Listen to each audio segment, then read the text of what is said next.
একটা খুনেরও না বিচার হয়ে যাবে না, বিচার হবেই।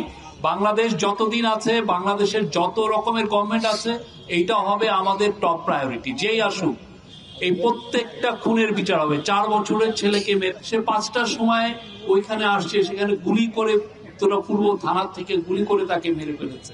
সে যখন 3 মাস পরে সংজ্ঞা পেল, তখন সে তার জ্ঞান ফিরে পেল, তখন তার মার কাছ থেকে সে গোস্ত ভাত খেতে চেয়েছে। কি করুন মৃত্যু তার! আল্লাহ তাকে, সে বাঁচতে চেয়েছে, বারবার সে বাঁচতে চেয়েছে। আমরা প্ল্যানও করছিলাম যে তাকে বিদেশে পাঠাবো।